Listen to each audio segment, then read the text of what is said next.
أنفسنا ومن سيئات أعمالنا من يهده الله فلا مضل له ومن يضلله فلا هادي له ونشهد أن لا إله إلا الله وحده لا شريك له ونشهد أن سيدنا ونبينا وحبيبنا وطبيبنا ومأوانا وملجانا ومولانا محمد وبارك وسلم.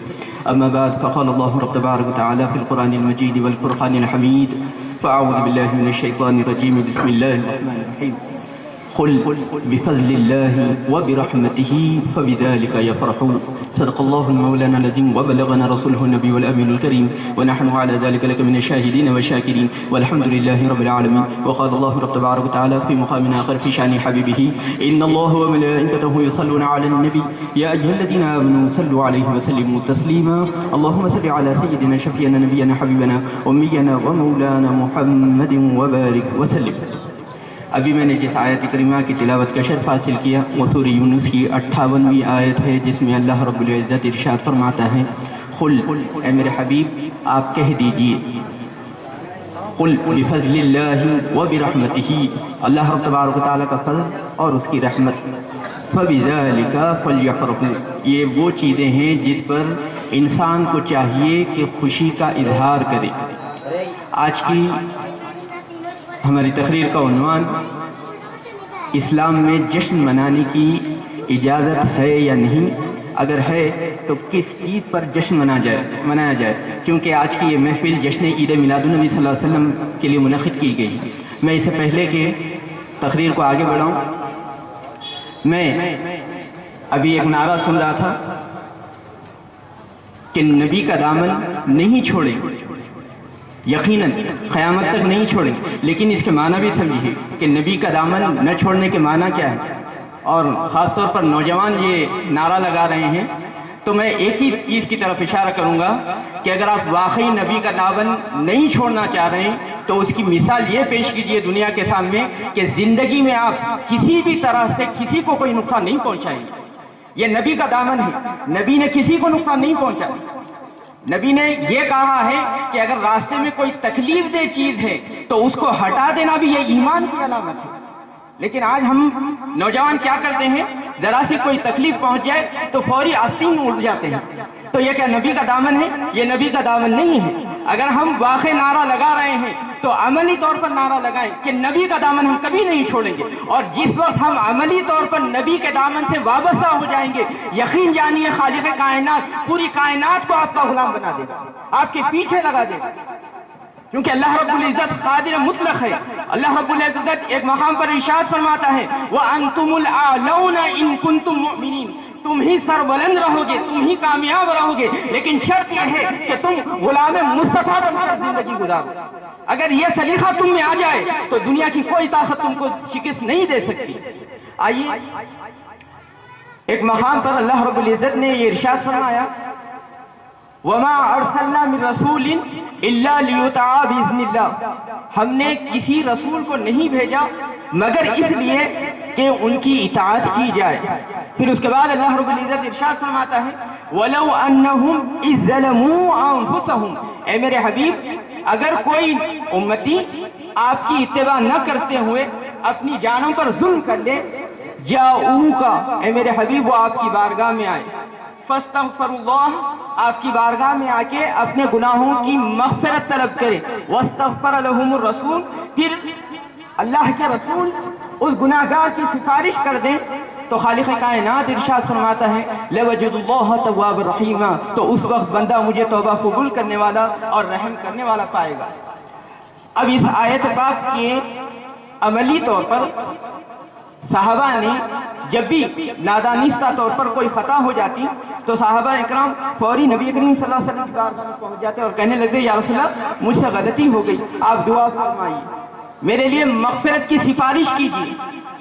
تو جب تک نبی کریم صلی اللہ علیہ وسلم اس دنیا میں باحیات رہے، ظاہری حیات میں رہے، اس وقت تک صحابہ اکرام کا یہ طرز عمل تھا کہ جب بھی کوئی خطا ہوتی نادانستہ طور پر تو نبی کریم صلی اللہ علیہ وسلم کی بارگاہ میں پہنچ جاتے اور حضور اکرم صلی اللہ علیہ وسلم سے التجا کرتے یا رسول اللہ ہمارے لیے دعائے مغفرت فرمائیے، اور حضور دعائے مغفرت فرماتے اور صحابہ اکرام بخشش کا پروانہ لے کر واپس ہو جاتے. لیکن ایک وقت ایسا بھی آیا نبی کریم صلی اللہ علیہ وسلم اس دنیا ظاہری سے پردہ فرما چکے.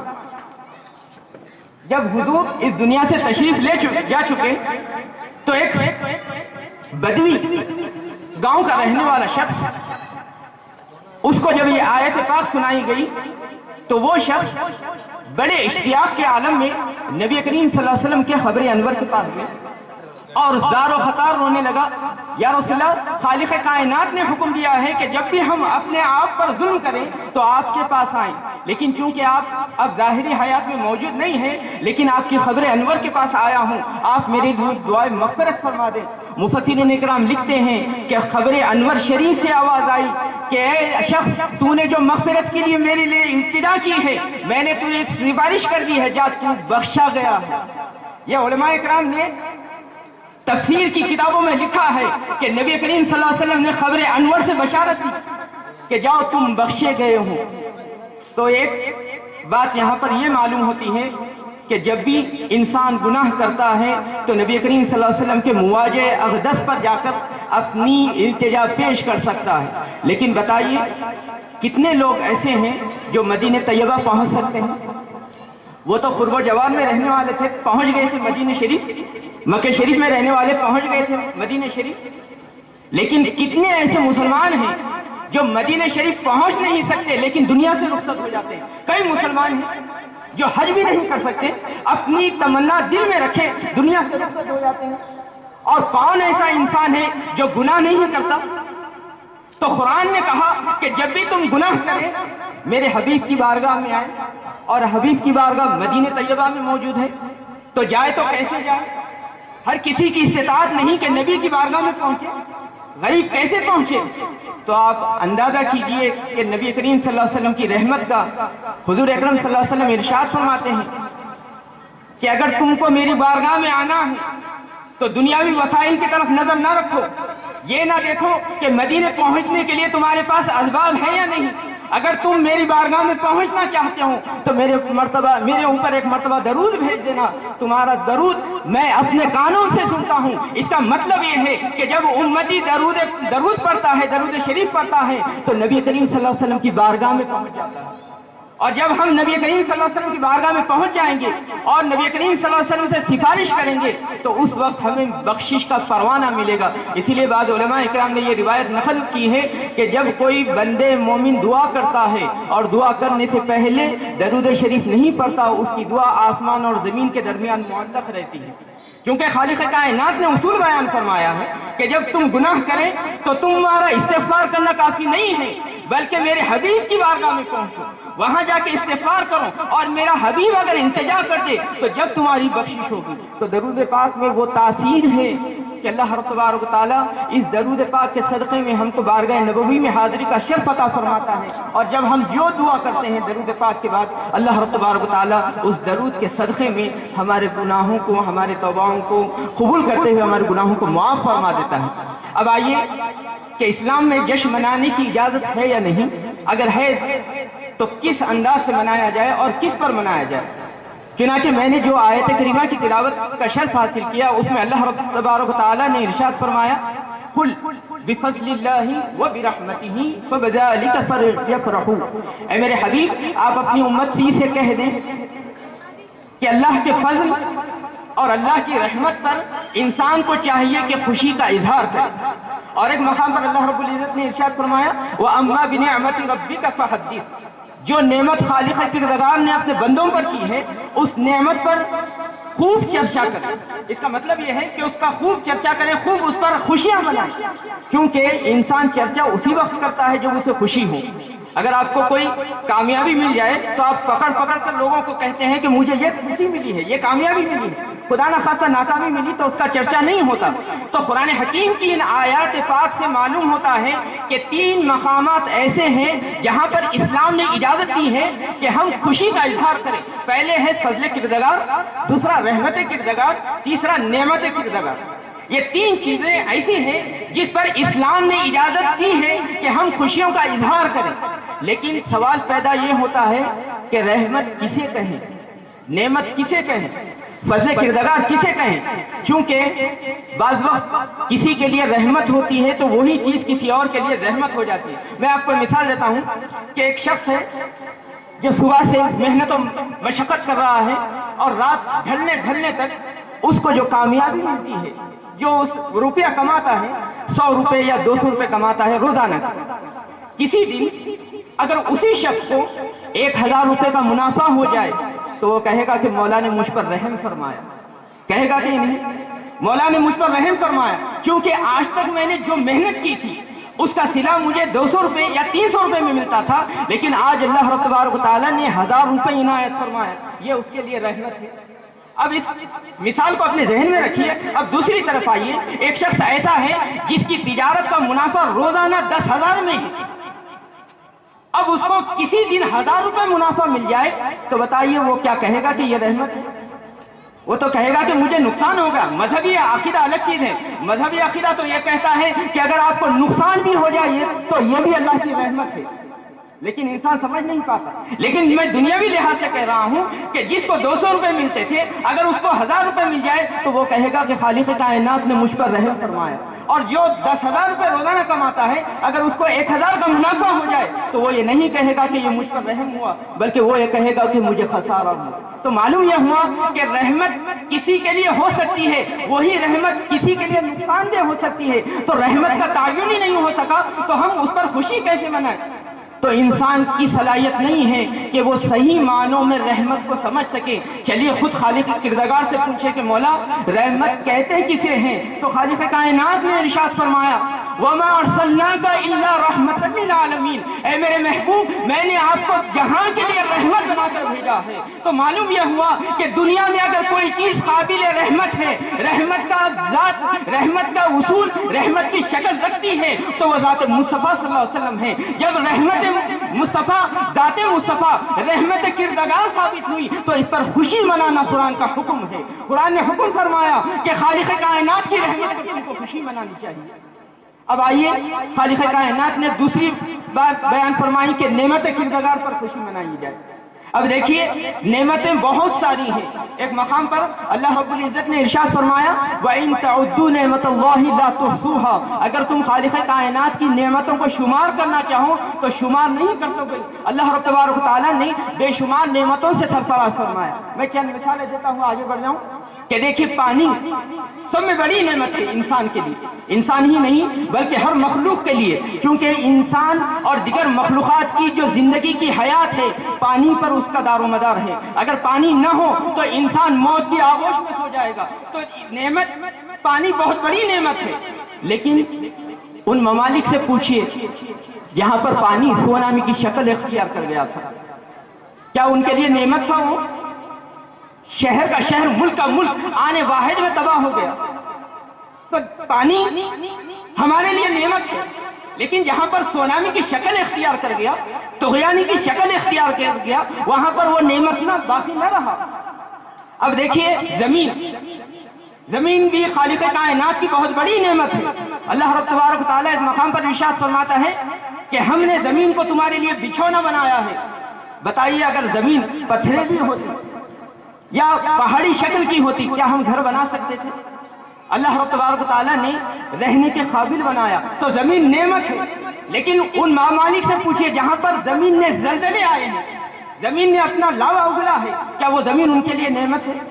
تو نعمت کسی کے لیے ہو سکتی ہے، وہی نعمت کسی کے لیے نعمت نہیں ہو سکتی۔ تو نعمت کون سی ہوگی یہ انسان اس کا تعین نہیں کر سکتا۔ چلیے نعمت کے بارے میں بھی خالق کردگار سے پوچھتے ہیں کہ مولا بتا نعمت کون سی چیز ہے؟ ہر چیز ہم کو نعمت نظر آتی ہے لیکن کسی اور کے لیے وہ نعمت برقرار نہیں رہتی۔ تو خالق کائنات نے ارشاد فرمایا اگر تم نعمت جاننا چاہتے ہو تو جانو کہ نعمت حقیقت میں وہ ہے جس پر میں نے احسان جتایا ہے۔ خالق کائنات نے کہا لَقَدْ مَنَّ اللَّهُ عَلَى الْمُؤْمِنِينَ إِذْ بَعَثَ فِيهِمْ رَسُولًا، کہ میں نے تم پر بہت بڑا احسان کیا کہ میں نے اپنے حبیب کو نعمت بنا کر تمہارے درمیان مبعوث فرما دیا۔ تو نعمت کردگار اگر کوئی ہے اس روئے زمین پر تو وہ ذات مصطفیٰ صلی اللہ علیہ وسلم ہے۔ اس سے بڑی نعمت انسان کو کوئی حاصل نہیں ہوئی، کیونکہ نعمت مصطفیٰ ہی سے انسان نے پانی کو استعمال کرنے کا سلیقہ سیکھا ہے۔ نعمت مصطفیٰ کے صدقے میں انسان نے زمین کو استعمال کرنے کا طریقہ سیکھا ہے. تو نعمت اگر کوئی بڑی ہے تو وہ ذات مصطفیٰ صلی اللہ علیہ وسلم ہے. جب معلوم ہو گیا کہ نعمتوں میں سب میں بڑی نعمت نبی کریم صلی اللہ علیہ وسلم کی ذات ہے تو آپ کی ولادت پر جشن منانے کا خالق کائنات حکم فرما رہا. اب آئیے فضل کردگار. فضل کسے کہتے ہیں؟ فضل اللہ تبارک و تعالیٰ کا بہت بڑا انعام ہوتا ہے. بعض وقت ہم کہتے ہیں کہ اللہ کا بہت بڑا کرم ہے، بہت بڑا فضل ہے کہ میں 5 وقتہ نمازی ہوں. بعض لوگ یہ کہتے ہیں کہ اللہ کا بہت بڑا فضل ہے کہ میں غربا میں دولت تقسیم کرتا ہوں، زکوٰۃ نکالتا ہوں. بعض لوگ یہ کہتے ہیں کہ اللہ کا بہت بڑا فضل ہے کہ اللہ نے مجھے حج بیت اللہ کی سعادت سے مالا مال فرمایا. بعض لوگ یہ کہتے ہیں کہ اللہ کا بہت بڑا فضل ہے کہ میری صحت اچھی تھی کہ میں نے رمضان المبارک میں روزے رکھے. تو کسی نے نماز کو فضل قرار دیا، کسی نے روزے کو، کسی نے زکوٰۃ کو، کسی نے حج کو.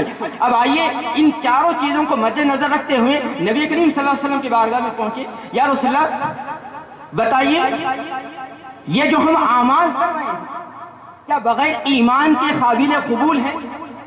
تو نبی کریم صلی اللہ علیہ وسلم نے ارشاد فرمایا کہ انسان کا کوئی عمل ہو، کتنا ہی نیک عمل کیوں نہ ہو، ایمان کے بغیر مکمل نہیں ہوتا. تو ایمان ان تمام عبادات سے سب میں بڑی فضیلت رکھنے والی چیز ایمان ہے. اور ایمان کب نصیب ہوتا ہے، کب ملتا ہے؟ نبی کریم صلی اللہ علیہ وسلم ارشاد فرماتے ہیں لا یؤمن احدکم حتی ان اکون احب الیہ من والدہ وولدہ والناس اجمعین. تم میں سے ایمان والا کوئی اس وقت تک نہیں ہو سکتا جب تک کہ میری محبت اس کے قریب والدین سے، اپنی جان سے، دنیا سے زیادہ عزیز نہ ہو جائے. جب نبی کریم صلی اللہ علیہ وسلم کی محبت ہمارے پاس ہر چیز سے سب میں زیادہ ہے تو خالق کائنات ارشاد فرماتا ہے یہی سب میں بڑا فضل کردگار ہے. اور جو چیز سب میں بڑا فضل کردگار ہے اس پر خالق کائنات ارشاد فرماتا ہے یہی وہ چیز ہے جس پر تم خوب خوشیاں مناؤ. جتنی خوشی منائیں اس پر کم ہے.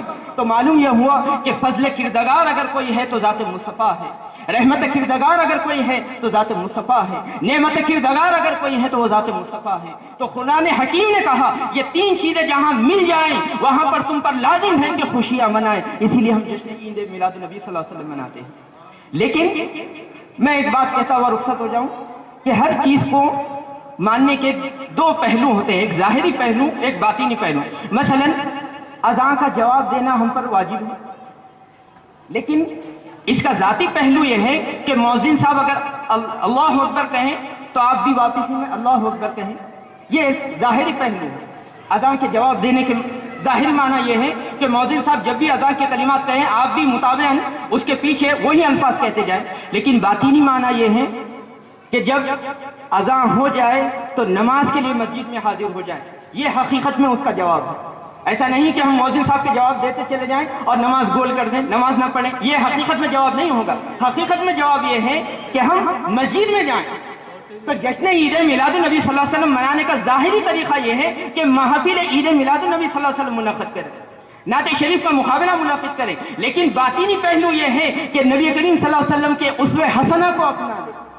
نبی کریم صلی اللہ علیہ وسلم نے جو تعلیمات ہم کو عنایت فرمائی ہیں ان تعلیمات پر غور کریں اور اس پر عمل کرنے کی کوشش کریں. ہم کو اندازہ نہیں ہے کہ نیکی کتنی بڑی چیز ہوتی ہے.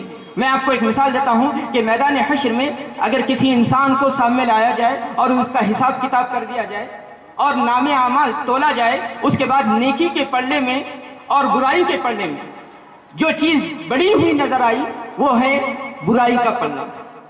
جب تحقیق کی تو معلوم ہوا کہ 1 گناہ زیادہ ہے. بس نیکی 10 ہے تو برائیاں 11 ہیں. اب 11 برائیاں ہونے کی وجہ سے اس کا جو پروانہ ملے گا کیا ملے گا؟ جہنم کی طرف ملے گا، چونکہ برائیاں زیادہ ہیں. اور خالق کائنات اس وقت فرمائے گا کہ کیا تم آج کوئی نیکی کما سکتے ہو؟ تو بندہ خوشی سے کہے گا کہ مولا آج میں 1 نیکی کمانا چاہتا ہوں تاکہ میرا پلڑا برابر ہو جائے کم از کم، اور تیری رحمت سے درخواست ہے کہ مجھے ایک نیکی کمانے کی ایک اجازت دے دے، ایک لمحہ دے دے. خالق کائنات ارشاد فرمائے گا آج ہم اگر تم کو دنیا کی تمام نعمت سے سرفراز کر دیں اور وہ نعمتیں تم ہماری راہ میں قربان کر دو گے تو اس وقت بھی 1 نیکی نہیں کما سکو گے. تو اندازہ کیجئے کہ ایک نیکی کی کتنی اہمیت ہے. اور نبی کریم صلی اللہ علیہ وسلم نے کیا فرمایا؟ نبی کریم صلی اللہ علیہ وسلم نے ارشاد فرمایا جب بندہ قرآن کریم کی تلاوت کرتا ہے الف لام میم، جب الف کہتا ہے تو خالق کائنات اس کے نام اعمال میں 10 نیکیاں درج کر دیتا ہے. بتائیے ہم کتنے لوگ ہیں جو قرآن حکیم کی تلاوت کرتے ہیں؟ وہ ایک نیکی جس کو کمانے کے لیے دنیا کی نعمت قربان کر کے ہم نہیں کما سک رہے ہیں، لیکن نبی کریم صلی اللہ علیہ وسلم ارشاد فرماتے ہیں اگر اس دنیا میں تم قرآن حکیم کا ایک حرف پڑھ لو گے تو خالق کائنات اس کے صدقے میں تم کو 10 نیکیاں عطا فرمائے گا.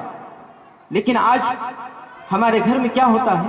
ہماری مائیں بہنیں ہم سب شامل ہوں، نہ ہمارے پاس حلقہ ذکر ہوتا ہے، نہ نعت شریف کی محافل ہوتی ہیں. کسی زمانے میں ہوا کرتے تھے لیکن ہم نے بدعت سمجھ کر چھوڑ دیا. تو خالق کائنات نے کیا کیا؟ خالق کائنات نے وعدہ فرمایا تھا وَمَن يَعْشُ عَن ذِكْرِ الرَّحْمَنِ نُقَيِّضْ لَهُ شَيْطَانًا فَهُوَ لَهُ قَرِينٌ. جو ہمارے ذکر سے، ہمارے حبیب کے ذکر سے منہ موڑ لیتا ہے، شیطان کو ہم اس کا دوست بنا دیتے ہیں. پہلے ذکر الہی، گھر میں ذکر الہی کی محافل ہوتی تھی، برکتیں تھیں. ہم نے بدعت کہہ کر چھوڑ دیا. ہوا کیا؟ شیطان ہمارے گھر میں داخل ہو گیا. ٹی وی سیریل کے شکل میں، موبائل کے شکل میں، گانوں کی شکل میں، مختلف اشکال میں شیطان گھر میں داخل ہوگا اور ہم کو پتہ بھی نہیں ہے. تو ہم پر لازم ہے کہ جشن عید میلاد النبی صلی اللہ علیہ وسلم اگر ہم منا رہے ہیں تو اس کے باطن تقاضوں کو بھی پورا کریں. نبی کریم صلی اللہ علیہ وسلم نے جو آسان شریعت ہمیں عنایت فرمائی ہے ہم اس پر جتنا شکر ادا کریں کم ہے. اور ہم یہ تہیہ کر لیں کہ واقعی ہم عملی طور پر کبھی نبی کریم صلی اللہ علیہ وسلم کا دامن نہیں چھوڑیں گے. اللہ رب العزت سے دعا ہے کہ اللہ رب تبارک و تعالی ہمیں اسوہ حسنہ پر چلنا آسان فرما دے اور دنیا اور آخرت میں کامیابی سے سرفراز فرمائے. وآخر دعوانا ان الحمد للہ رب العالمین.